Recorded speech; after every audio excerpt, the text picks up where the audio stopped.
In a large regional town called Dubbo, in New South Wales, stood a takeaway shop whose name was legendary. It wasn't far from the main coach interchange on Macquarie Street, which was always bustling with passengers coming and going. Every day, from morning till night, the shop was never empty. People lined up patiently, waiting their turn for a hot burger with the lot, the aroma of which was tempting from meters away. The shop was known as Baz's Takeaway. A simple, hand-painted sign hung on an old wooden board out front. Although it looked ordinary, you shouldn't be surprised if the queue snaked all the way out onto the footpath. Many people were willing to wait a long time just to eat a burger that was rumored to have a special taste. The secret sauce was savory and aromatic. The meat patties were juicy yet firm, and his chili relish was considered the perfect partner for every bite. The story of the deliciousness of Baz's burgers had spread far beyond the limits of Dubbo. Interstate bus drivers often stopped in for a feed before continuing their journey. Office workers, TAFE students, and even local councillors had also sat on the long benches of that simple shop. There were even regular customers who would willingly make the trip from Orange or Parks just to enjoy a burger. Behind this success, the figure of Baz, Barry, was known as friendly, sociable, and a hard worker.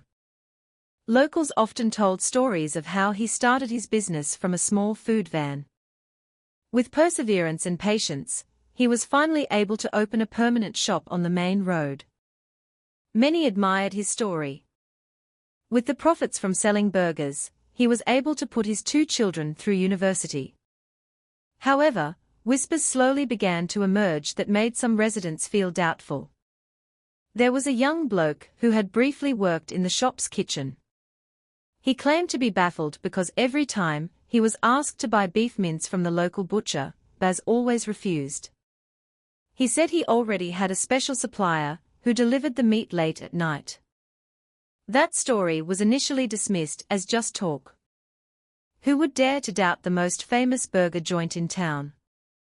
Nevertheless, suspicion began to grow when the price of Baz's burgers turned out to be relatively cheaper than other takeaway shops around the interchange. And yet, they tasted so much better. People started to wonder where the meat he used actually came from. When asked, Baz just smiled. He'd say it was from a special supplier he'd trusted for decades. This story eventually reached a food science student named Liam Kent. He was studying at Charles Sturt University in Bathurst, but often returned to Dubbo, as his share house wasn't far from the interchange. Liam was a smart and critical young man. When he tasted Baz's burger several times, he felt something was different. In his observation, the texture of the burger patty wasn't entirely like beef. At first, Liam thought it was just his imagination. But as a student accustomed to analyzing the texture and aroma of food in the uni lab, he found it hard to ignore his curiosity. Every time he chewed, his tongue sensed an hardness. The grain of the meat wasn't the same as the beef samples he usually studied. The savory taste was too intense, even a little excessive. One night after eating at the shop, Liam told his housemate, Ryan. He showed him the remaining piece of the patty he'd brought home in a small plastic bag. Seriously, he said that in his opinion, the burger wasn't pure beef. Ryan just laughed it off and told him not to overthink it. For him, the important thing was that it tasted good. But Liam wasn't easily satisfied. He grew more restless because he felt there was a big secret hidden behind that famous burger. In his heart, he muttered that the truth had to be found. That decision became the beginning of a long journey full of tension and risk. The next day at uni, Liam worked up the courage to tell a senior lecturer named Professor Beth Collins. She had been teaching for a long time and was highly respected in the faculty. With a serious face, Liam revealed that he suspected the burger meat at Baz's shop wasn't pure beef. Professor Collins frowned. She stressed that accusations without proof could be dangerous. However, she advised Liam to conduct research. Get a sample, test it in the lab, and confirm it with scientific data. Liam held onto that advice. That night, he returned to the shop with a different intention. He ordered one burger, and then discreetly slid a few pieces of the patty into a small container he had prepared. From his seat, he watched the small kitchen at the back of the shop. He managed to see a small steel door in the corner that was always tightly closed, even padlocked. To him, this was strange, as it was rare for a takeaway shop to have such a specific, locked storeroom. After bringing the sample home, Liam tested it using a simple method. In the uni lab, he compared its protein content and texture with real beef mince. The initial results startled him. The patty was not pure beef. There was a different mixture, but what it was mixed with, he couldn't yet be sure. He wrote in his notes, "Chicken didn't match. Lamb has a distinct aroma that's clearly different. Fish was impossible. There was a possibility of a mixture with cheaper meat. Or even rarely used game meat." That curiosity intensified. Over the next few days, Liam deliberately invited two friends, Ryan and Chloe, to eat at the shop with him. He wanted to hear their opinions. After tasting it, Ryan admitted that the patty was indeed a bit too chewy. Chloe added that there was a weird aftertaste on the tip of her tongue, like it wasn't pure beef. Liam nodded, increasingly convinced that Baz was hiding something. That night, Liam sat for a long time in his room. He looked at the leftover notes and samples on his desk. In his heart, his resolve hardened. He whispered that he had to uncover the big secret of that burger shop. Although he didn't know how big the risk was, he didn't realize that the step he was about to take would drag him into a vortex of danger, a story that would involve not only him, but the entire town of Dubbo. Night fell slowly over Dubbo, the air humid after an afternoon shower. The streets around the coach interchange began to quiet down. A few food truck vendors were packing up their wares.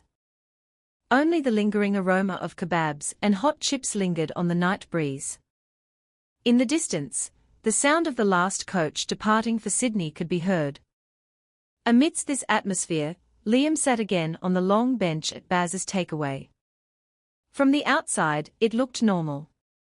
The fluorescent lights shone brightly, steam from the hot plate fogged the window. Customers were still chatting while munching on their burgers. But for Liam, all of this felt different. Ever since he saw that small steel door at the back of the shop, his heart hadn't been calm. He was sure that door held a secret yet to be revealed. Liam pretended to order a burger like any other customer. When the hot burger arrived, he tasted it slowly. The sauce was savory and fragrant. The meat patty was tender, the chili relish sharp. Everything seemed perfect. But behind that enjoyment, there was a strange taste he couldn't ignore. Every bite made him more certain that this burger wasn't pure beef. His eyes occasionally glanced towards the kitchen. Through the frosted glass, he saw a couple of staff members moving about. Nothing suspicious. However, the steel door in the corner remained tightly shut, as if guarded with great secrecy. Liam swallowed. His heart was beating faster than usual. After the customers started to thin out, he deliberately slowed down his eating. He wanted to wait until the shop was quiet. Time seemed to drudge on. The wooden seats out front began to empty. The sound of conversation dwindled. Only the sound of chip forks scraping against cardboard boxes remained.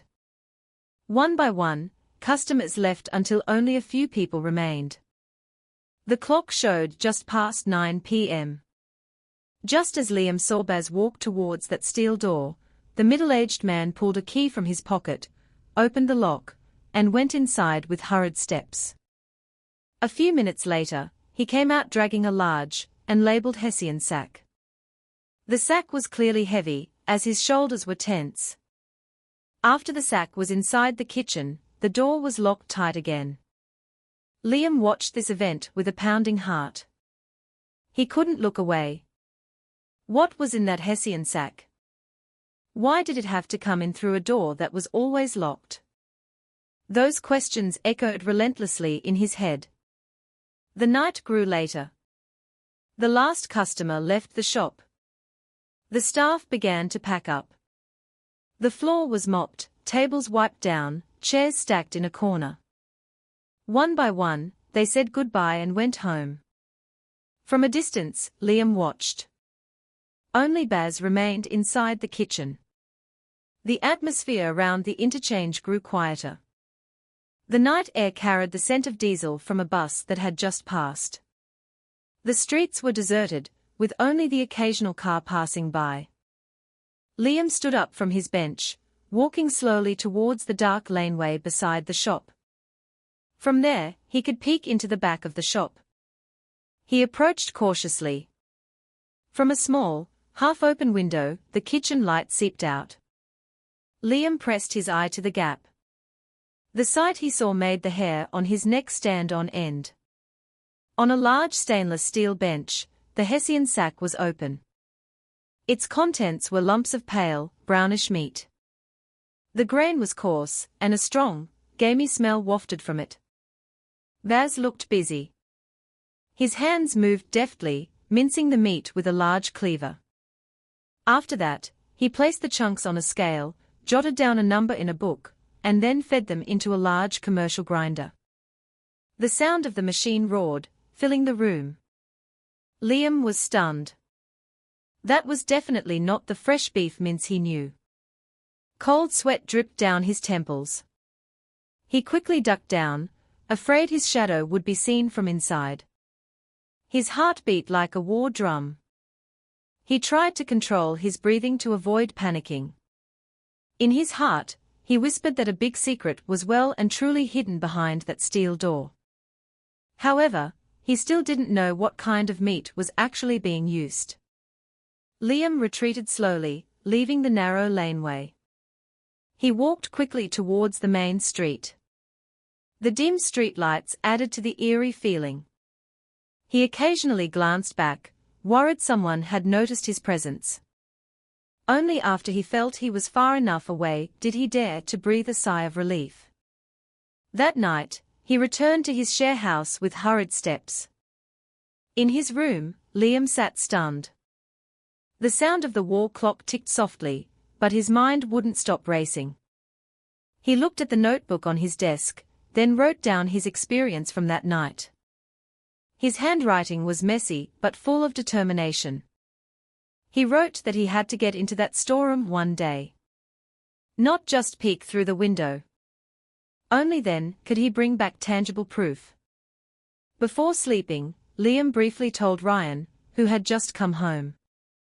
With a tense face, he said that what he saw through the window was not like regular beef. Ryan fell silent. This time, he didn't laugh. He just told Liam to be careful. Don't be reckless. But Liam just nodded. His mind was made up. That night, he lay with his eyes open. The air felt stuffy. The sound of rain from the afternoon shower still dripped on the tin roof. In his chest, fear mixed with courage. He knew the next step would be extremely dangerous. But he also realized that the longer he stayed silent, the more people would continue to eat without knowing the truth. Liam closed his eyes with a short prayer. Tomorrow night, he had to go back. This time, not just to see, but to get inside and bring back irrefutable proof. The day changed, but Liam's mind couldn't let go of what he'd seen that night. The image of Baz busily mincing that pale meat kept replaying in his head. At uni, he tried to listen to the lecture, but his eyes were heavy from barely sleeping. Ryan, sitting next to him, nudged his arm, telling him to focus, but Liam just gave a weak smile. After class, Liam went straight to see Professor Collins. In the lecturer's office, he sat anxiously, clutching his notebook. In a low voice, he recounted everything he had seen from the back window of the shop. Professor Collins listened attentively. She nodded occasionally, but her face looked worried. She reminded him that what Liam was doing was very risky. If he got caught, his life could be in danger. Even so, Professor Collins couldn't deny the student's determination. She knew Liam was a critical and honest kid. After a moment of silence, she said firmly that the only way to prove the truth was to bring back a real sample from that storeroom. Photos or stories wouldn't be enough to convince anyone, especially a public that already trusted Baz's big name. Liam nodded. He knew this wouldn't be easy. But his mind was made up. Tonight, he would try to sneak in. All day, he felt tense. At his share house, he prepared everything he might need. A small torch, a notebook, and a phone with a full battery went into his satchel. As evening approached, Liam couldn't sit still. Ryan, seeing his agitation, asked where he was going. Liam just answered briefly that he had to confirm something. Ryan wanted to come, but Liam refused. He didn't want his best mate involved in the danger. In the end, Ryan could only remind him to be careful and not be reckless. The sky that night was overcast, dark clouds covering the moon. The streets around the interchange began to empty. Liam walked slowly down the small laneway leading to the back of the shop. From a distance, he saw the shop's front lights were already off. Only a dim light from the kitchen was still on. He waited across the street, hiding behind an empty skip bin. A few minutes later, Baz was seen entering the kitchen alone. The sound of the grinder started roaring from inside. Liam knew this was the right time. Carefully, he crossed the road and slipped into the backyard. The steel storeroom door was right in front of him. A sturdy padlock hung there. Liam's hand trembled as he took a small piece of stiff wire from his pocket. With a sense of trepidation, he tried to pick the padlock. The sound of the wire scraping was clear in his ears, making his hair stand on end. However, the sound of the grinder from inside was loud enough to cover the noise. The seconds felt like an eternity. Until finally, a soft click was heard, making his heart almost jump out of his chest. The padlock was open. Quickly, Liam opened the door and stepped inside. A rank, metallic smell immediately assaulted him as he stepped in. The room was cold and damp. The small torch in his hand illuminated wooden shelves full of unlabeled sacks, neatly stacked. In the corner, there were several large chest freezers humming. Liam approached one of the sacks. Carefully, he opened the top a little.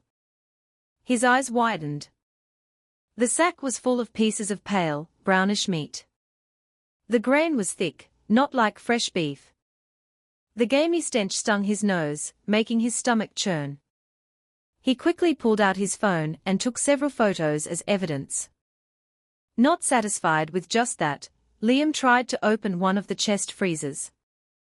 As soon as the lid was lifted, the cold air mixed with the rank smell, hitting him even harder. Inside, piles of larger cuts of meat were stacked, wrapped in clear plastic with no labels. Liam's heart beat faster. He knew what he was seeing was major evidence. Although he still couldn't name what type of meat it was. Just as he was about to close the freezer again, his ears caught the sound of footsteps from the kitchen. Light from outside streamed in. A deep voice called out. "Who's in there?" Liam panicked. He quickly turned off his torch. He held his breath in the darkness. The storeroom door slowly creaked open. Light from the kitchen illuminated part of the room. Heavy footsteps were clearly audible. It was the sound of Baz's boots.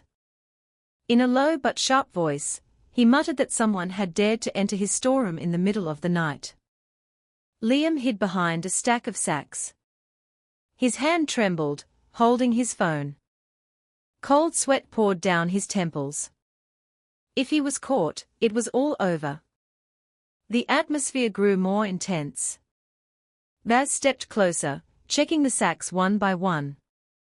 Suddenly, a rat darted out from between the sacks, causing one of them to shift. The sound of rustling plastic was clear. Baz turned quickly. His eyes narrowed. "Who's that?" His voice rose. Liam could no longer contain himself. In a panic, he leaped from his hiding place and ran towards the storeroom door. Baz was startled but immediately gave chase. The situation turned chaotic. Liam managed to get out of the storeroom. The steel door slammed hard behind him, making a loud clang. He ran as fast as he could through the backyard towards the narrow laneway. He was out of breath. His heart was pounding like a war drum. From behind, he heard angry shouts. "Stop! You bloody thief!" Liam didn't look back. He leaped over a low timber fence, ran through the dark alley, and followed a footpath towards the main road. His legs were shaking, but he forced himself to keep running. Until finally, he saw the brighter street lights. There were still a few Uber drivers waiting for fares. Hurriedly, he approached one of the drivers and asked him to go quickly. Without asking many questions, the car sped off. From the small side view mirror, Liam caught a glimpse of Baz's shadow standing at the end of the laneway, his face full of rage. In the car, Liam clutched his phone tightly. The photos he had just taken were still saved. Although his life was almost forfeit, he had managed to get important evidence. That night, he realized the danger had only just begun. Baz would definitely not stay silent. That morning, Liam arrived at uni earlier than usual. His face was pale from barely sleeping all night. The image of him almost being caught in the storeroom was still vivid. His heart still felt like it was racing. Every time he remembered Baz's approaching footsteps. But in his hands, he had something far more valuable. The phone containing the photos of the mystery meat from the storeroom. As soon as he saw Professor Collins arrive at her office, Liam immediately approached. With a trembling voice, he said he had found something. Professor Collins looked at him, full of questions, then asked him to sit. Liam opened his phone's gallery, showing the photos of the sacks of meat and the contents of the chest freezers he had managed to take last night. Professor Collins's face turned serious. She zoomed in on one of the photos and took a deep breath. "This meat grain. It's definitely not beef. The color is pale. The fat distribution is strange. And the texture doesn't match the characteristics of fresh beef." From her tone, it was clear she was shocked and worried. She turned to Liam with a sharp gaze. "Where did you get these photos?" Liam looked down for a moment, then told her everything, how he had snuck into the storeroom, how he had seen Baz mincing the strange meat, and how he was almost caught when a rat made the sacks shift. Professor Collins covered her mouth with her hand. Her face paled hearing the story. She realized the immense danger Liam had faced. After a long silence, Professor Collins spoke with a firm voice. "Photos are preliminary evidence, but they are not strong enough. To confirm the type of this meat, a sample must be tested at an official government lab. Without that, it will all just be considered rumor, and it could even backfire on you, Liam. We have to be careful." Liam nodded. He knew she was right. But to get a real sample, he would have to sneak back into that storeroom. The thought of last night's events made his skin crawl, but his determination didn't waver. He said that whatever the risk, he would go back. While they were still discussing, another student suddenly entered the room, looking tense. It was Ryan. He was out of breath from running. In a low voice, he said that this morning he had seen two strange blokes loitering around their share house. They were asking about the description of a young man who looked like Liam. They said they were old friends, but their expressions were suspicious. Liam's face instantly changed. It must be men sent by Baz. He looked at Professor Collins anxiously. Professor Collins also looked worried. She said firmly that Liam could not act alone anymore. If this was really a big deal, the authorities had to be involved. But before that, they had to have irrefutable proof. Liam clenched his fist. He said that tonight, he would go back. Whatever the risk, he had to bring home a sample of that meat. Those words made the room fall silent. Ryan looked at his best friend with worried eyes, while Professor Collins could only let out a long sigh. That night, the town's atmosphere felt more menacing than usual. Liam sat in his room, staring at the wall clock. The hands moved slowly, as if adding to the tension in his chest. On his small desk, he had prepared a sterile sample container from the uni lab, plastic gloves, and a small torch. He muttered softly, "If I fail tonight, I might not be coming home." Around 11 p.m., he slipped quietly out of the house. The streets were deserted. Only the sound of a dog barking in the distance. He headed towards Baz's burger shop with cautious steps. From a distance, he saw the figure of one of the strange blokes sitting on the bench in front of the shop, pretending to smoke, his eyes watchful, as if on guard. Liam didn't dare approach from the front. He chose the side route, through the small laneway he had used before. He waited for the moment the man ducked his head to light a cigarette. Then, quickly, he slipped into the backyard. Through the gap in the kitchen window, he could see Baz still busy with the grinder. The roar of the machine was the perfect cover for Liam's quiet steps. The small storeroom was now right in front of him. The padlock hanging there looked bigger than before. As if Baz had deliberately replaced it with a stronger one. Liam took out a thicker piece of wire he had prepared. His hands trembled as he tried to open it. The sound of the wire scraping made his heart pound even harder. A few minutes that felt like hours passed. Until finally, a click was heard, making him sigh in relief. The padlock was open again. Quickly, he entered the storeroom and closed the door. The rank, gamey smell immediately hit him. Sharper than yesterday. Liam quickly put on the gloves. He opened one of the sacks, took a small piece of meat, and put it into the sterile sample container. After that, he approached the chest freezer, opened the lid, and took a small piece of meat from inside. He closed the container tightly and put it in his jacket pocket. However, before he could get out, he heard the sound of footsteps from outside. This time, more than one person. From the voices, it was clear the strange bloke was talking to Baz. They said they thought they saw a shadow go around the back. Liam's face went pale. That meant he'd been spotted. Baz's voice was low but full of rage. If he's stupid enough to come back, he's not walking out of here tonight. Liam froze. His heart beat faster. The sample container was in his hand, but his exit was now blocked. He realized that tonight could be far more dangerous than before. The seconds inside the storeroom felt like an eternity for Liam. He stood stiffly behind the stack of sacks, clutching the sample container tightly. Cold sweat dripped from his temples. From outside, the sound of the kitchen door opening was heard.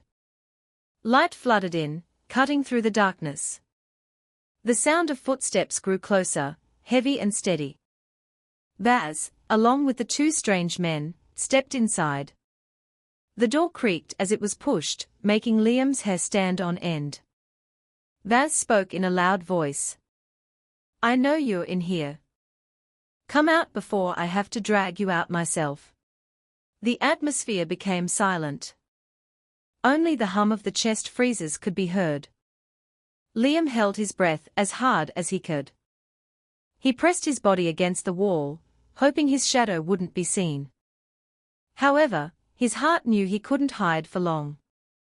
The two strange men began to check the sacks one by one, pulling at the plastic, even kicking one of the stacks. In a panic, Liam's eyes caught sight of a small ventilation grate high up on the storeroom wall. The opening wasn't large, but it was just enough for his slim body. It was almost 3 meters off the floor. It was the only way out. He swallowed. He knew the chance was slim. He moved slowly towards the wooden shelving beside the sacks. His hands trembled as he began to climb. The sacks shifted. Some fell, making a loud noise. Everyone in the storeroom instantly turned. "There he is," shouted one of the strange men. Liam didn't care. With his remaining strength, he pulled his body towards the vent. His hands managed to grip the rusty metal edge. Angry shouts echoed below him. Baz tried to grab him, but Liam's body was already halfway out. With a final push, he managed to squeeze through. His body fell hard onto the ground outside the storeroom, sending a jolt of pain up his back. Without wasting time, he immediately got up and ran. From inside the storeroom, he heard shouts, "Get him!" The two strange men burst out in pursuit. Their heavy footsteps sounded closer. Liam ran as hard as he could through the backyard, breaking into the dark, narrow laneway. He was gasping for air, his legs shaking, but he couldn't stop. Behind him, their voices grew closer. However, luck was still on his side. From a distance, he could see the brighter street lights. A sign that the main road was near.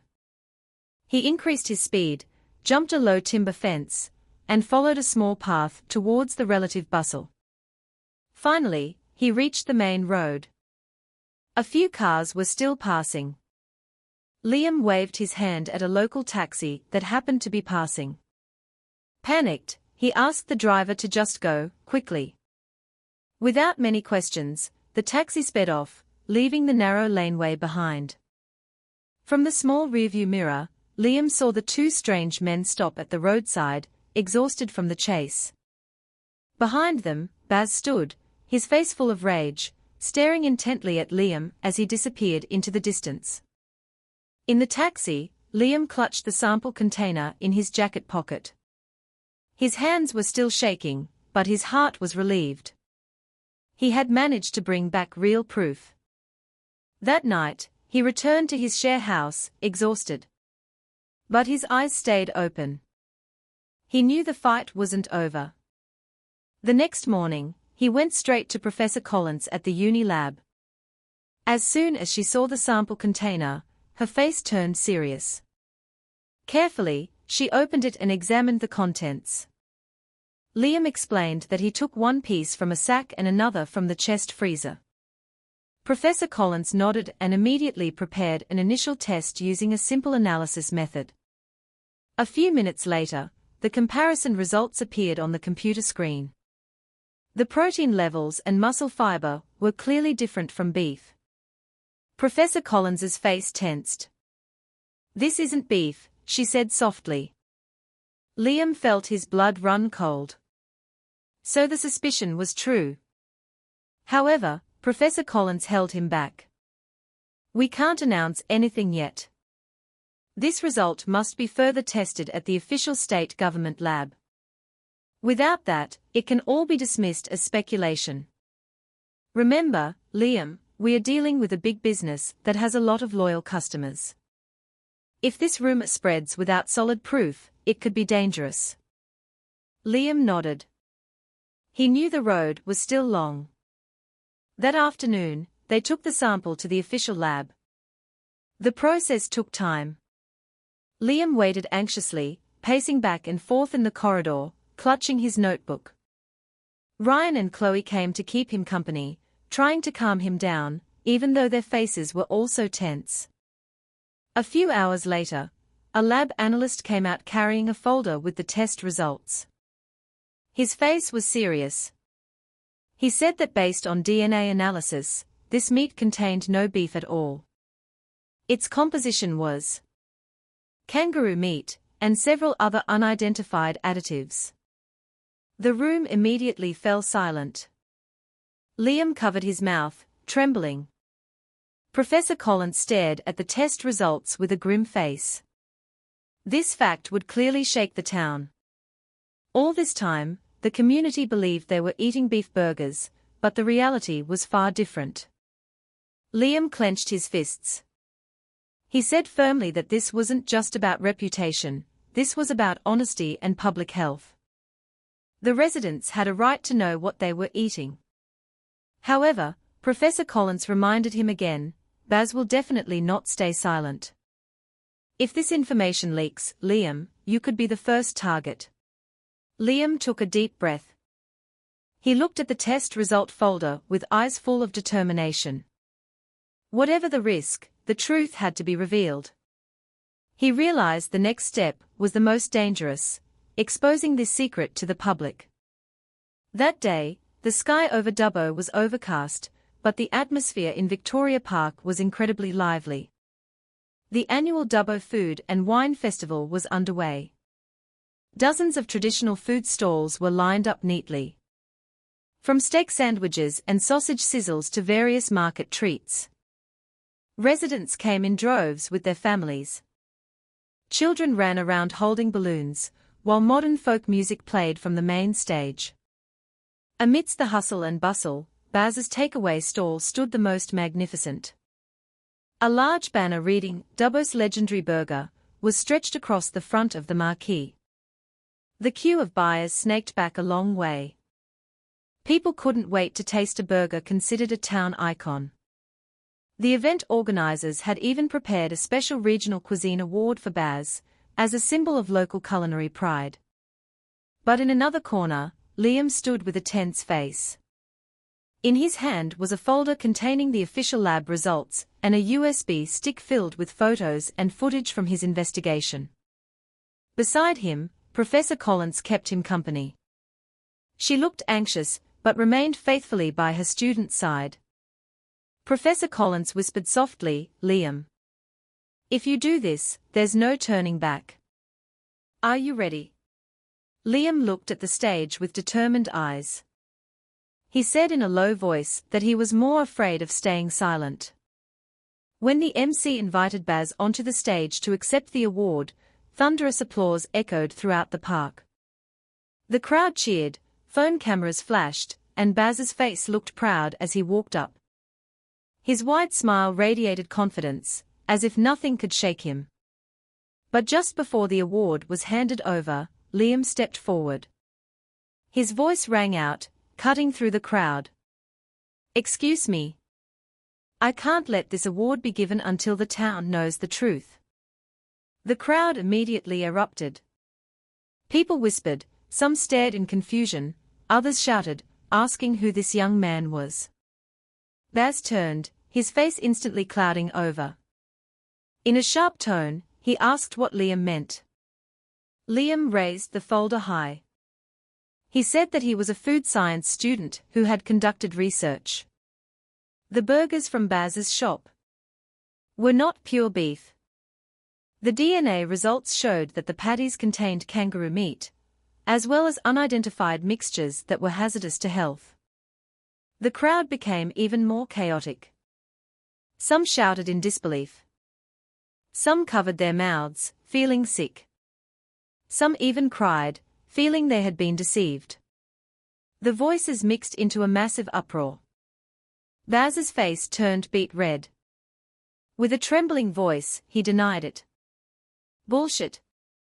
You little punk, daring to accuse my business that's been in the family for generations. He pointed at Liam, full of rage. However, Liam stood firm. He plugged the USB stick into the large projector screen on the stage. Instantly, the display changed, showing the photos of the secret storeroom, the sacks of pale meat, and the chest freezers full of mystery meat. Short video clips from his phone also appeared, showing the activity of mincing and grinding meat that was clearly not beef.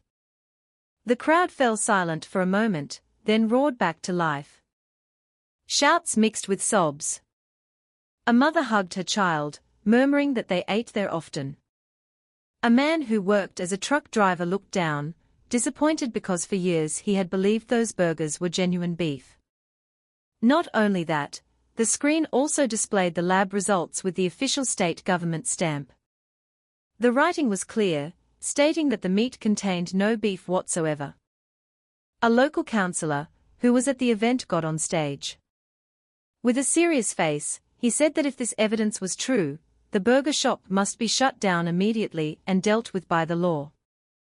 Police officers who were on duty around the park immediately moved onto the stage, escorting Baz, who was trying to resist, his face contwisted in anger. The crowd's jeers echoed. Some shouted angrily, others just stood silently with disappointed faces. The great name of the legendary burger shop collapsed in an instant. Liam stood on the stage, his body trembling. His hands were cold, but his heart was relieved. He had succeeded in delivering the truth that had been hidden for so long. Professor Collins patted his shoulder proudly, whispering that he had done the right thing. That day became a turning point for the town of Dubbo. Baz's takeaway was shut down. The case was investigated by the authorities, and the community began to be more careful about the food they consumed. Liam's name spread everywhere as the student who dared to expose the truth, even though his life had been threatened. On the quiet night after all the commotion, Liam sat in his share house, looking at the stars. A small smile played on his lips. He knew his struggle wasn't over. But one thing was certain, the big secret was finally out, and the public was no longer being deceived. Ever since the day of the revelation in the park, Liam Kent's name was on everyone's lips. The local paper ran a front-page story about the student who dared to expose the secret of the legendary burger shop. The local radio station invited him for an interview. Meanwhile, social media was full of comments from residents who felt betrayed, but also admired the young man's courage. However, behind that spotlight, Liam's life did not become calmer. In fact, he felt even more eyes on him. On the street, there were people who greeted him with admiration, but there were also those who looked at him cynically. Some of Baz's old customers still didn't believe it, and thought Liam was just ruining a local businessman's reputation.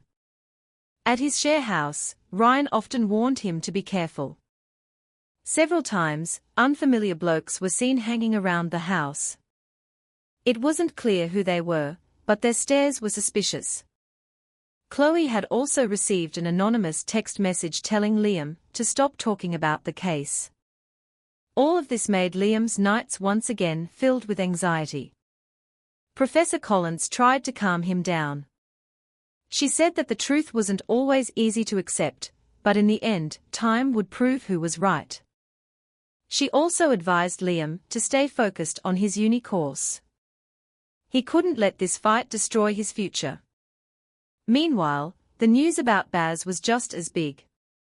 He was now facing legal proceedings after the police found evidence in the storeroom. Several witnesses were called, including the former employee, who had seen the meat supplier arrive at night. The residents of Dubbo were divided. Some were furious at being deceived. Others still defended him, reasoning that the shop had provided jobs and had been a source of town pride. Amidst this tense atmosphere, Liam received an invitation from the local council to speak at a food safety forum. The event was held in the large municipal hall. Councillors, food business owners, students, and the general public attended to listen. In a calm voice, though his heart was pounding, Liam recounted his experience from the beginning. He talked about the suspicion that arose from a single burger, about how he recklessly took a sample, to the point of almost being caught in the storeroom. He also emphasized the importance of honesty in the food industry, and how dangerous it was if the public didn't know what they were eating. Long applause filled the hall. Many people were moved. Some even shed tears, feeling that one student's struggle could save the health of many people. A council official promised to tighten food inspections so that a similar case wouldn't happen again. However, after the event finished, Liam again felt the shadow of a threat. As he walked out of the hall, an unknown man approached him and whispered in a cold tone for him to stop meddling in grown-ups' business. Ryan, who happened to be with him, immediately pulled Liam away. But the threat clearly made them realize that the danger was still lurking. That night, Liam sat in his room with an anxious heart. He stared out the open window, watching the street lights outside. He knew his fight wasn't over. Exposing the burger secret was just the beginning. There was still much more he had to do to ensure the community was truly safe from dangerous food. At that moment, Sarah, Baz's daughter, suddenly contacted him via text. She asked to meet secretly. Liam was hesitant, but finally agreed, feeling that Sarah might know something important. They met at a quiet cafe near the main street. Sarah arrived with a pale face, her eyes swollen as if she had been crying. With a trembling voice, Sarah said she knew nothing about her father's secret. She herself was shocked when the case was exposed. But she wanted Liam to know that her family was now destroyed. Her mother was sick with shame. Her younger brother dropped out of TAFE because he couldn't stand the gossip, and she herself had lost many friends. Sarah looked at Liam with teary eyes, begging him not to hate her whole family just because of her father's mistake. Liam fell silent. His heart ached hearing her distress. He realized that every truth revealed indeed carried consequences, not just for the perpetrator, but also for those closest to them. He looked down and then said gently that he never intended to destroy Sarah's family. He just wanted the public to know the truth. That meeting left a deep impression on Liam.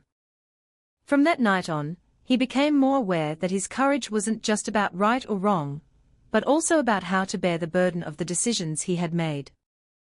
Outside, the town of Dubbo slowly returned to normal, but the shadow of the legendary burger case remained stuck in the hearts of its residents.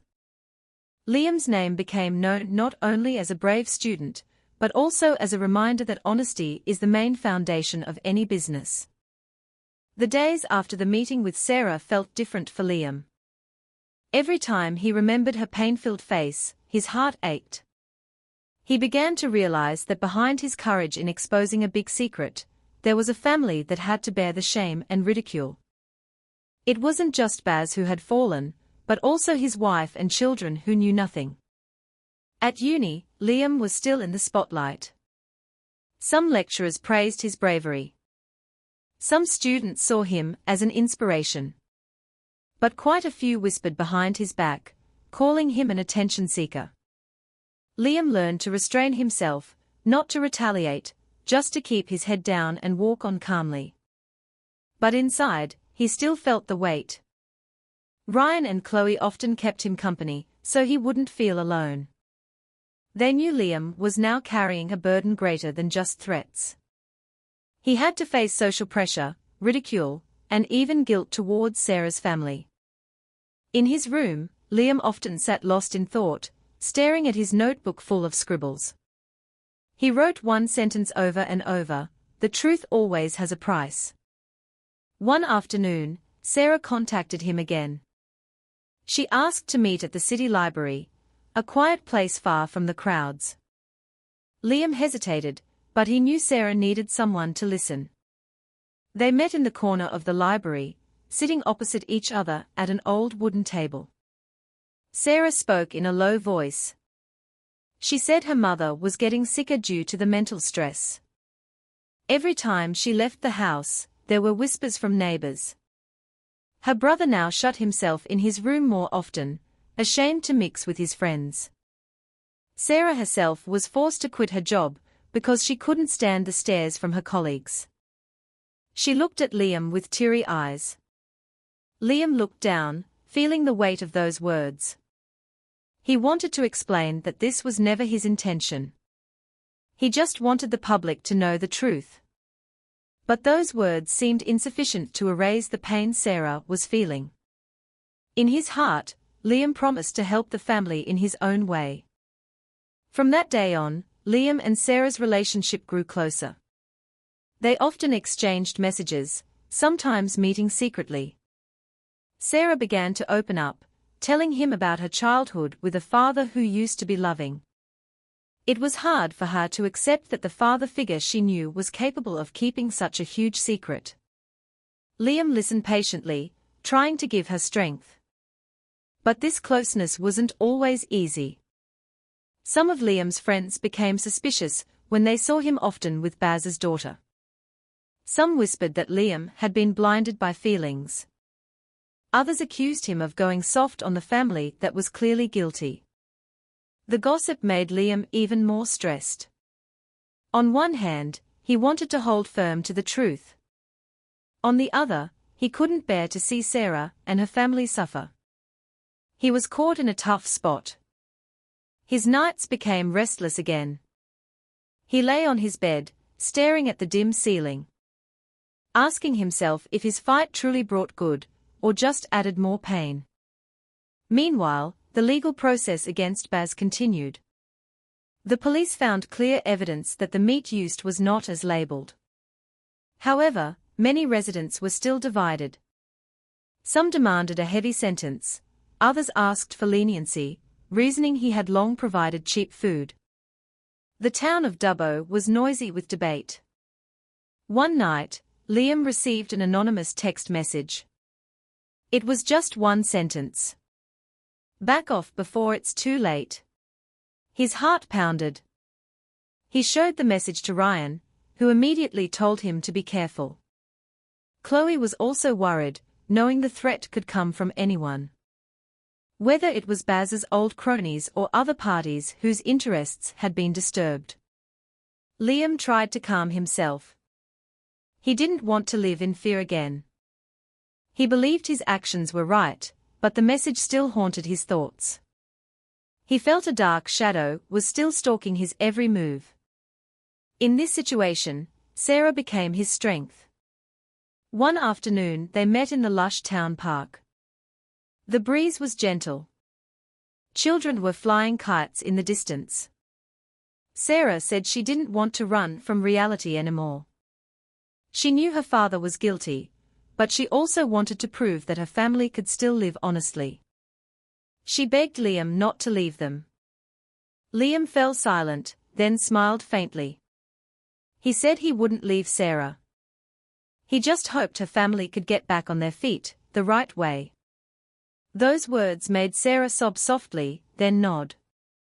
The following days, Liam became more convinced that his struggle wasn't just about exposing a lie, but also about helping the people who were broken by that truth. He began to plan ways for Sarah's family to get support, whether from the uni, social communities, or even friends who still cared. On a quiet night, Liam wrote in his notebook again. This time, he wrote a sentence that would later become his life's motto: defending the truth is important, but mending the hearts of those who are hurt is also part of that truth. The nights in Liam's share house felt increasingly long. The wind howled, the windows rattled, and the sound of heavy rain battered the tin roof. Liam sat on the edge of his bed, staring at his phone screen. The threatening message from the unknown number was still there, making his chest feel tight. He knew that what he'd done hadn't just upset one shop owner, but also a network of people who might be involved behind the scenes. Ryan walked into the room carrying 2 cups of hot tea. He placed them on the desk and sat in a small chair. In a serious tone, he said that Liam had to be careful. People who have lost their reputation can do anything to silence their opponents. Liam nodded slowly, taking a sip of tea. Outside, the rain grew heavier, making the atmosphere even more menacing. Liam said he didn't regret what he'd done. But he admitted he was scared, not for himself, but for Sarah and her family. Ryan fell silent, then clapped his friend on the shoulder. He said Liam couldn't back down now, because the truth was already out in the open. The next day, Liam met Sarah at a small cafe near the campus. Sarah looked calmer, though her face was still pale. They sat in a corner, speaking in low voices so as not to attract attention. Sarah said her home was getting quieter. Her mother spent more time lying in bed. Her brother rarely left his room. Even some neighbors deliberately closed their doors when her family walked past. Liam listened, his heart aching. He knew the family was bearing a heavy burden. He then said he would try to find help from student communities and some lecturers so Sarah's family could get support. Sarah looked at him with teary eyes and nodded weakly. But their time together didn't last long. A strange man suddenly walked into the cafe and stared intently at them. He was burly, his face hard, and his eyes full of anger. Liam's heart pounded. The man stood not far from their table, as if deliberately showing he was watching them. Sarah trembled and grabbed Liam's hand under the table. They both chose to leave quickly. On the street, Liam whispered that he felt the threat was becoming more real. Sarah looked down, frightened. Liam squeezed her hand, promising to protect her as best he could. Although, in his heart, he knew the threat was bigger than it seemed. The next night, when Liam returned to his share house, he found his bedroom door slightly ajar. He was sure he had locked it before leaving. Carefully, he went inside. All his belongings were in disarray. His books were on the floor, desk drawers were open, and several of his notebooks were gone. An old phone he kept in a drawer was also missing. Ryan, who had just arrived, was also shocked. He said someone had clearly broken in. Liam felt a cold sweat on his back. He realized this was no longer just a threat. They had started to make direct moves. Luckily, the original sample box had been handed over to the official lab, so nothing could be tampered with. However, his personal investigation notes were gone, and that could be dangerous. The next morning, Liam met Professor Collins and told her about the incident. Her face tensed. She then said that Liam needed to report this to the authorities immediately. But Liam hesitated. He was afraid a report would just make the situation more heated. Professor Collins looked at him for a long time, then said that if he kept bearing this alone, he would burn out. Liam could only sigh deeply. Meanwhile, Sarah sought him out more often. She felt that only Liam could make her feel safe. They met in the town park, walking slowly under the trees. Sarah said that even though her family was ruined, she didn't regret knowing Liam. She believed he was a sincere person. Those words touched Liam, and at the same time, made him feel even more responsible. However, this closeness once again sparked gossip. Some students started whispering that Liam was too close to the guilty man's family. Some accused him of trying to take advantage. Others said he had lost his objectivity. The gossip was hurtful, but Liam chose to remain silent. He knew people only saw the surface, not understanding the content. That night, Liam wrote again in a new notebook. He wrote that every struggle always has a price. He realized that truth wasn't just about exposing lies, but also about the courage to face the consequences. He looked up at the night sky from his window, praying for strength. Outside, the threat was becoming more real. The people whose interests had been destroyed were starting to show themselves. But on the other hand, more and more people were supporting Liam quietly. Some lecturers began to organize seminars on food safety. Other students wrote articles on social media about the importance of honesty in business. Liam felt that even though he was in the middle of a storm, he wasn't completely alone. There were people quietly standing behind him. There was Sarah, who had become a light in the darkness. There were Ryan and Chloe, who were always ready to accompany him. And there was the belief that God would not let the truth be buried forever. Liam's days at uni began to change. If he used to walk calmly, now his every step was followed by stares. Some students shook his hand with admiration. Some just nodded while whispering. But there were also those who stared cynically, as if his presence brought trouble. Liam learned to keep his head down, trying not to escalate the situation. In the lecture hall, several lecturers mentioned him as an example of a critical student. They were proud of his courage in exposing a dangerous food case. But not all voices were supportive. A guest lecturer remarked that Liam's actions could be considered reckless and unethical, because he had entered someone's business premises without permission. Those words made some students doubt him again. Liam responded calmly. Although his heart stung, he knew that in the real world, the truth isn't always accepted unequivocally. There would always be those looking for a crack to tear it down. Ryan, sitting beside him, whispered for him not to waver. Chloe added that all great struggles are tested with small pebbles. But the pressure intensified when the university administration summoned Liam to the Chancellor's office.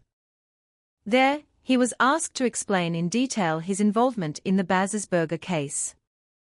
The Chancellor, with a serious face, said that while the uni supported critical students, the uni also had to protect its good name and neutrality. Liam listened with his head bowed. He explained calmly that everything he did was for public safety. Although he didn't receive any sanctions, Liam knew his position was now under scrutiny. He had to be more careful, not just in his steps, but also in his words. Leaving the office, he walked alone down the empty campus corridor, as if the world was closing its doors on him. Outside the campus, pressure came from another direction. Anonymous flyers were spread in several places, accusing Liam of only seeking fame and destroying the reputation of a small businessman. The flyer depicted him as a traitor to the town. Liam was shocked when he saw one stuck to a pole near the interchange. He stood staring at it for a long time, feeling a sting in his chest. When he returned to his share house, Ryan and Chloe had already heard the news. They were furious, but Liam just stayed silent. He knew fighting gossip with anger would only make things worse. He chose to sit in his room, staring blankly at the wall, and then wrote again in his notebook. He wrote that slander is indeed sharper than a sword, but only time can prove who is right. That night, Liam received a message from Sarah. The girl said her family was sinking further. Her mother was now often sick. Her brother was in danger of dropping out of school, and their house was being shunned by neighbors. Sarah herself felt isolated. She said only Liam was willing to listen. Liam replied with short, strengthening words. In his heart, he knew their closeness would cause even more gossip. But he couldn't bear to leave Sarah in her loneliness. A few days later, Liam received an invitation to be a speaker at a student seminar in Orange. The seminar's theme was the role of the younger generation in safeguarding food security. Liam was hesitant, but he finally accepted. He felt this was a chance to divert attention from the gossip and bring the discussion to a more positive level. The day of the seminar arrived. The uni hall in Orange was packed. Students from various faculties were present. There were even some local journalists. Liam went to the podium with a tense face. He told his story, not as a heroic tale, but as a lesson that courage always comes with risks. He stressed the importance of science in uncovering the truth, not just rumors or reckless bravery. Applause echoed after he finished. Several students approached him with admiring faces, asking for photos. For a moment, Liam felt relieved. But that feeling didn't last long. As he was about to leave, a mysterious man approached him and slipped a folded piece of paper into his hand. The contents made his blood run cold. "We are not done with you." Liam clutched the paper tightly as he walked quickly away from the campus. He knew the threat was not a joke. Several times, he felt a dark ute was following him from a distance. Luckily, Ryan picked him up in his old Holden, so they could get home safely. That night, Liam reflected for a long time in his room. He realized that the further he pushed, the greater the risk he had to face. He wasn't just fighting one person, but possibly a larger network. But when he looked at a message from Sarah containing words of thanks, his heart warmed again. He felt there was still a reason to hold on. In his personal notes, Liam wrote that struggle isn't just about courage on a stage, but also about the strength to face fear in the silence. He prayed that God would keep him safe, because the road ahead was still long and dark. The following days passed with a sense of anxiety that constantly clung to Liam's chest. He tried to go about his normal activities, attending classes, discussing with friends, and helping Professor Collins with some small research projects. However, the shadow of the threat he received never truly disappeared. Every time a car stopped near his share house, his heart beat faster. Every time an unknown number appeared on his phone, his hand trembled as he opened the screen. Ryan tried to protect Liam as best he could. He often walked with him to campus, and even slept in Liam's room so his friend wouldn't feel alone. Chloe also visited often, bringing food and trying to cheer him up with jokes, even though her own face looked full of worry. They knew Liam was now in the eye of the storm. But the threat became more tangible. One afternoon, Sarah contacted him, her voice frantic. She said that since morning, two strange men had been sitting at an empty cafe table near her house. They didn't buy anything, just sat there smoking and occasionally staring at her house. Sarah was terrified. Moreover, her sick mother became agitated seeing the shadows of the unknown men. Hearing the news, Liam immediately rushed over. He met Sarah near the shops and took her to the town park, which was more crowded. On a park bench, Sarah gripped Liam's hand tightly. Her eyes were swollen, her face pale. She said she was afraid her family would be hurt. Liam looked at her deeply, then said in a low voice that he wouldn't let that happen. But in his heart, Liam knew the situation was getting more complicated. He didn't just have to protect himself, but also the people he cared about. He felt as if he was facing a shadow that had no clear form, but could strike at any time. The next day, Professor Collins called Liam to her office. She had just received information from an acquaintance in the police force that the Baz's Burger case likely involved more than one person. There were indications that the mystery meat supplier came from a wider network. It wasn't just a small-town shop affair. Professor Collins looked at Liam seriously, saying that this could explain why the threats against him hadn't stopped. Liam fell silent hearing this. He felt a chill run down his spine. If there was really a large network behind all this, then the stakes were higher than just a reputation or a shop. The stakes were life and safety. That night, he wrote again in his notebook that the truth often opens the door to darker secrets. He realized his struggle was only halfway done. He had to be stronger, not just for himself, but for Sarah, Ryan, Chloe, and the people who believed in him. A few days later, a small incident made the situation even more tense. Ryan, who was walking home alone from uni, was suddenly followed by a dark ute. It tried to run him off the road on a narrow street. Luckily, Ryan managed to duck into a small alley and escape. But his face was pale when he got back to the house. He told Liam this had gone too far. They weren't just targeting Liam anymore, but also the people around him. Liam felt guilty. He hugged his best friend, his eyes glistening. He said that if anything happened to Ryan or Chloe, or even Sarah, he would never forgive himself. That night, he prayed longer than usual, asking for protection and strength. Meanwhile, Sarah met Liam more frequently.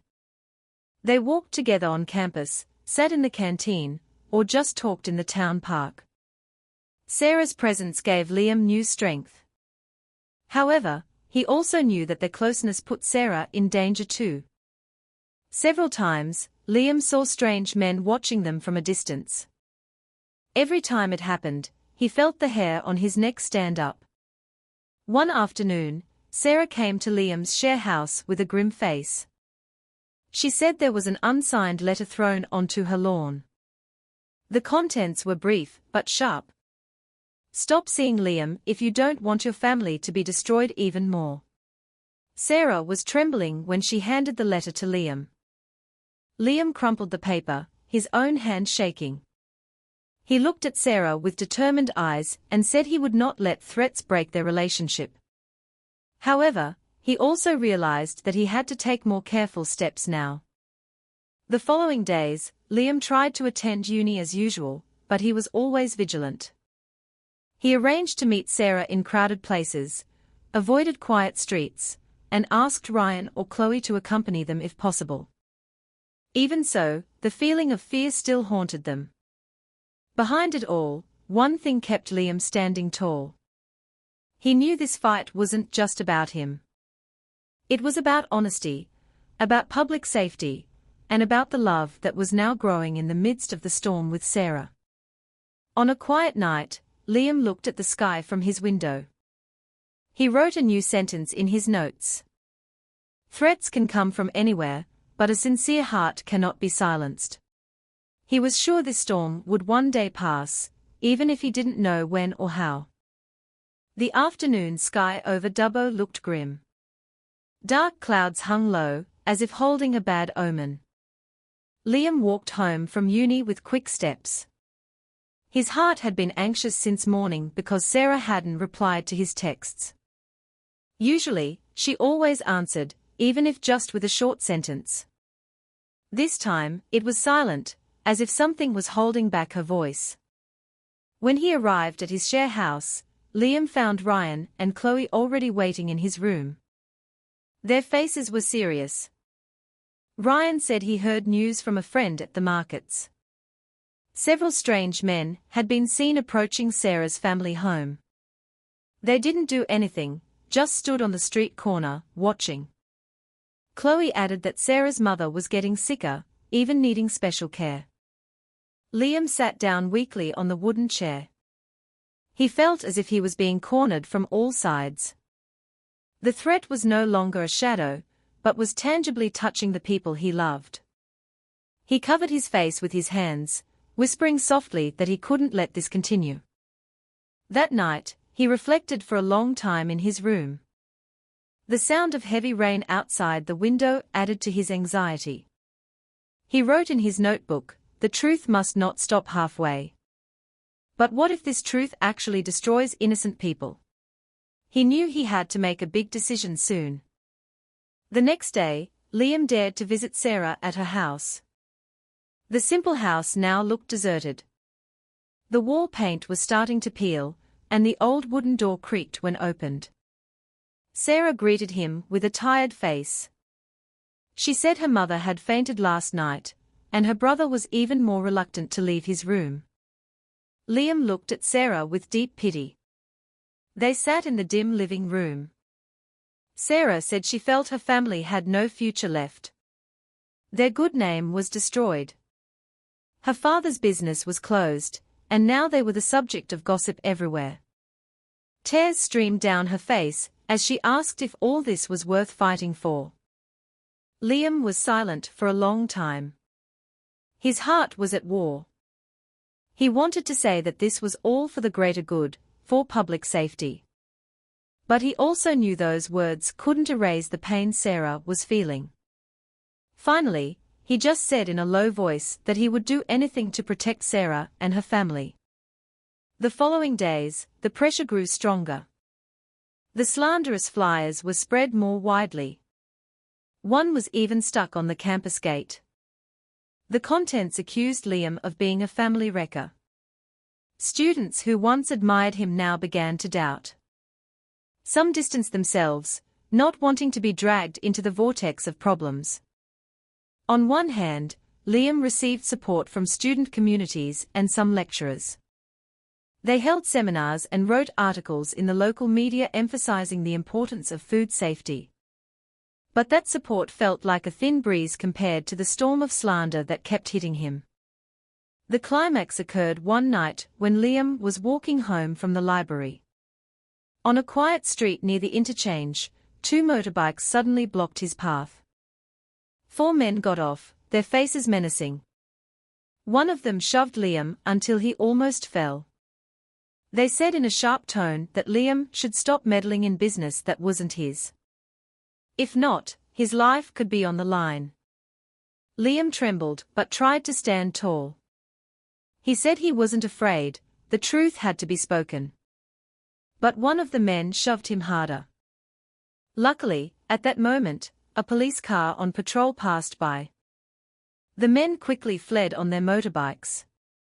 Liam sat on the roadside, his body limp. Ryan, who came to pick him up, was shocked to see his condition. He took Liam back to the house and insisted they find protection immediately. Chloe, hearing the news, cried, saying this was way out of line. Liam looked at his friends with red eyes. He said he couldn't back down now, but he also didn't want the people he loved to get hurt. That night, Liam made a big decision. He wrote in his notes that he had to involve the authorities fully. He could no longer fight alone. He planned to take all the evidence he had to the national media and state-level law enforcement. That way, this case would no longer be just about one trader in Dubbo, but would become a wider concern. However, he also knew that step was dangerous. The more attention, the greater the threat that would come. He looked at the faces of Ryan and Chloe, asleep on his floor, and remembered Sarah crying in her living room. His tears flowed slowly. In his prayers that night, Liam asked for strength. He knew the storm would get worse after this. But he was also sure that only by moving forward could he protect the people he loved from the threat that continued to haunt them. That morning, the air in Dubbo felt heavy, even though the sun wasn't high. Liam sat at his desk with a folder full of documents in front of him. Inside were the official lab results, photos of the meat storeroom, and the remaining investigation notes. He knew all of it was the key, not only to uncovering the truth, but also to protecting the people now dragged into this vortex. Ryan sat on the bed, watching him with a worried face. He said this step was extremely risky. Taking the case to the national media meant challenging bigger people. But Liam just smiled faintly. He said he had accepted that risk since the first time he decided to investigate the burgers at the little shop near the interchange. That afternoon, Liam and Professor Collins travelled to Sydney to meet with a senior investigative journalist known for tackling sensitive issues. The meeting took place in a simple cafe. Liam handed over all the documents and spoke at length about his investigative journey. The journalist listened seriously, occasionally taking notes. He said this was a big case that had to be exposed to the public. Liam felt relieved but also anxious. He knew as soon as this story aired, there would be no turning back. Big names might be exposed, and the threats could become more vicious. But when he pictured Sarah's face, he was again convinced this had to be finished. A few days later, the story truly appeared on national TV. The headline was striking, exposing the secret behind the legendary burger. The broadcast showed the storeroom photos, the lab results, and a brief interview with Liam, his face blurred for safety. People watching were shocked, not just in Dubbo, but in other cities too. The reaction was immediate. Many were angry for being deceived. Others were shocked because the case apparently involved a wider network of illegal meat suppliers. State authorities stepped in, investigating more deeply, and several people began to be called in for questioning. But behind all that, the danger truly arrived. The night after the story aired, someone threw a brick through Liam's window. Tied to the brick was a piece of paper with rough writing, "This is your last warning. If you don't stop, your life is the price." Ryan and Chloe panicked. They urged Liam to temporarily move out, to find a safer place. Professor Collins also suggested Liam get police protection. But Liam refused to go far. He didn't want to look like he was running. He said he would stay in Dubbo until it was all truly over. On the other side, Sarah was hit even harder. She often cried when she met Liam. She said her family was becoming more isolated, her mother sicker, and her brother difficult to talk to. Liam hugged Sarah gently, saying the storm would surely pass. But his own heart was uncertain, as he didn't know how this would all end. The following days were filled with even more pressure. Liam felt he was being watched at almost every step. When he walked to uni, a car followed from a distance. When he sat in the canteen, a strange man pretended to read a newspaper while glancing at him. He learned to live with vigilance, always looking over his shoulder, always carrying his notes and phone in his pocket. But amid the fear, support also grew. Students from other universities sent messages of support. Several food safety activists contacted Liam, offering to collaborate to fight for stricter regulations. Even some Dubbo residents came to his house quietly, bringing food, whispering thank you. Liam began to realize that his struggle was no longer just his own. He had become a small symbol of courage against lies. That made him even more determined. Even as the threats continued, he couldn't back down. One night, as he sat writing in his notebook, Liam wrote a sentence that made him sob. "I might just be a nobody, but if I stay silent, who else will speak up?" His tears fell on the page, but his hand kept writing firmly. He closed the book and looked out the window. Rain fell softly, wetting the small street in front of his house. The wind brought the scent of wet earth, making the atmosphere even quieter. In his heart, Liam prayed that the final step he was preparing would truly bring light, and not just add more wounds. That night, Dubbo was lashed by heavy rain. The wet streets glistened, reflecting the dim streetlights. Liam sat in his room, his face tense. On the wooden desk, the folder of important documents lay, accompanied by the notebook now full of scribbles. He knew that tomorrow there would be a press conference in Sydney, held by state authorities, to discuss the results of the illegal meat network investigation. And he, an ordinary student, would be asked to attend as a witness. Ryan paced the room anxiously. He said this could be the last chance to ensure the truth was fully exposed. But he was also worried Liam wouldn't make it through the night. Chloe, sitting in the corner, could only pray. Her face had been pale since the afternoon. Liam tried to calm them, saying he was ready. Whatever happened, he wouldn't back down. He believed that God wouldn't let lies win. But in his heart, he himself felt a fear that was hard to explain. Around midnight, the sound of utes was heard stopping in front of the house. Liam immediately looked. From the window, he saw two utes with several men in dark hoodies. They didn't get out, just sat waiting, smoking. Ryan panicked, telling Liam to lock the door and turn off the lights. Chloe held her breath, her body trembling. The room's atmosphere became tense. Outside, the sound of the rain mixed with the roar of the engines that wouldn't die. Liam realized this was no ordinary night. He looked at the folder on the desk and hugged it, as if it were his own life. Not long after, the sound of footsteps approached the door. Someone tried to jiggle the handle aggressively. Ryan immediately stood behind the door, holding a wooden chair as a weapon. Liam stood beside him, while Chloe hid behind the wardrobe. The door was banged on hard. A strange man's voice was heard from outside, telling Liam to come out if he didn't want the room torn apart. Liam swallowed. He knew this was the most dangerous moment. But suddenly, the sound of police sirens was heard in the distance. The utes sped off, leaving the alley quiet again. Liam, Ryan, and Chloe looked at each other, pale-faced. They realized that was just a warning. If the police hadn't arrived just in time, that night might have been the end. The next morning, Liam left for Sydney with a police escort. Professor Collins accompanied him, giving him encouragement with a calm smile, although her eyes clearly held anxiety. On the drive, Liam just stared out the car window. The fields, wet from the night's rain, seemed to sparkle, as if bearing witness to the heavy journey of a young man who never expected to be at this point. The press conference was held in a large hall.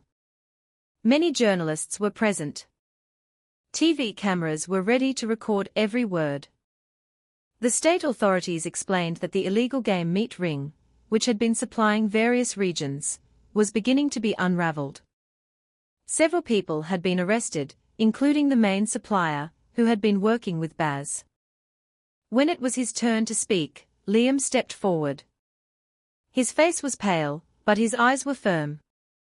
He recounted how it all began with a single burger, from a simple suspicion, until it finally dragged him into a vortex of danger. He spoke with a trembling but confident voice.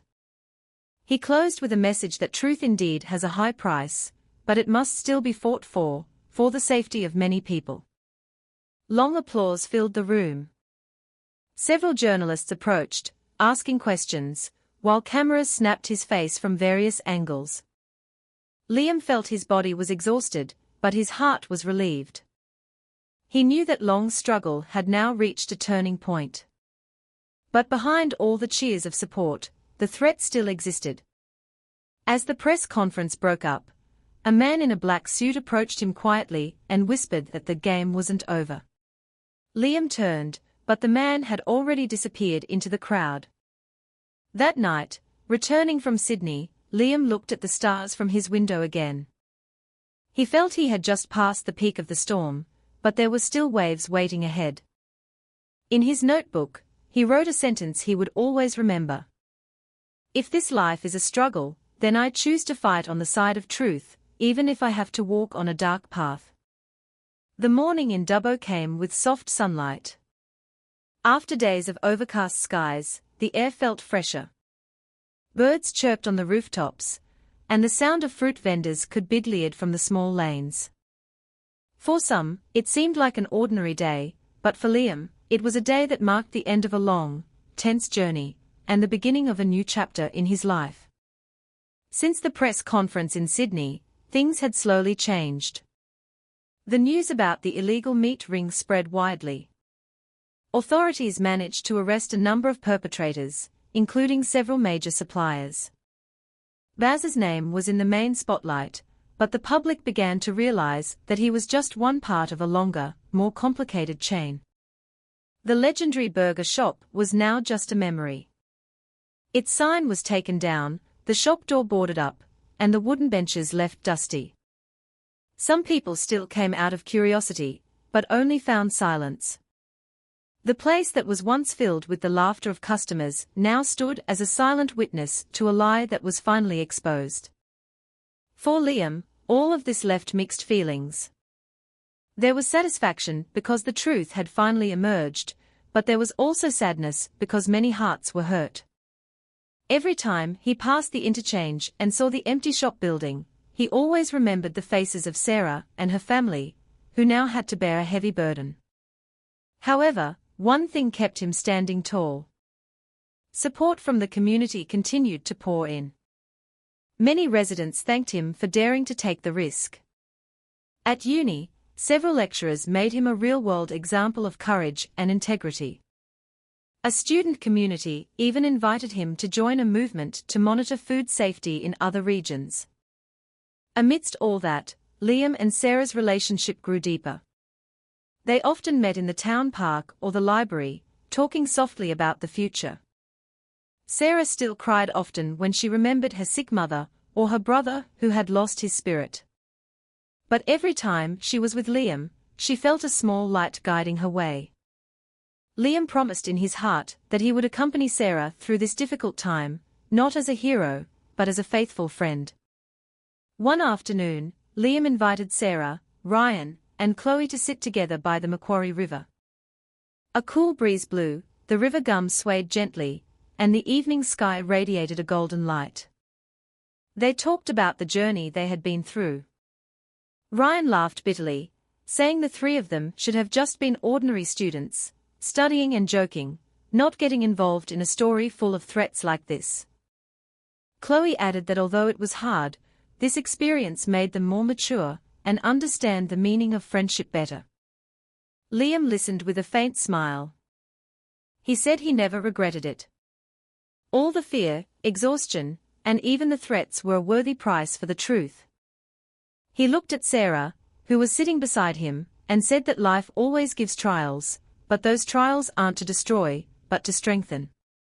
Sarah nodded, tears streaming. But this time, not from sadness, but from a sense of relief. In the following days, Liam began to focus again on his studies.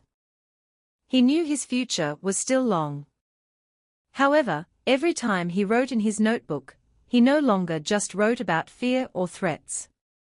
Now, his notes were filled with hope, plans, and prayers.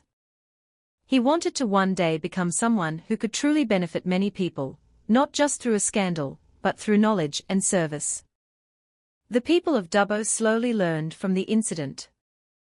They became more careful in choosing food, more courageous in asking about the origin of ingredients. Other vendors also learned the lesson that honesty is the primary capital in business. No secret can last forever. On a quiet night, Liam sat on the porch of his share house, gazing at the stars. Ryan and Chloe were already asleep. The surroundings were quiet, only the sound of crickets could be heard. He opened his notebook and wrote the final sentence to close his journey. He wrote that life is a long story full of twists and turns. There are times when the truth feels painful, but only the truth can provide a path to peace. He wrote that true friends are those who stay by your side even when the storm hits. He also wrote that love that blossoms in the midst of hardship can, in fact, become the most sincere light. When he closed the book, the night breeze blew gently, as if whispering a prayer. Liam looked at the sky and smiled. He knew his journey wasn't over, but he also knew he was no longer alone. He had friends, he had Sarah, he had people who believed in him.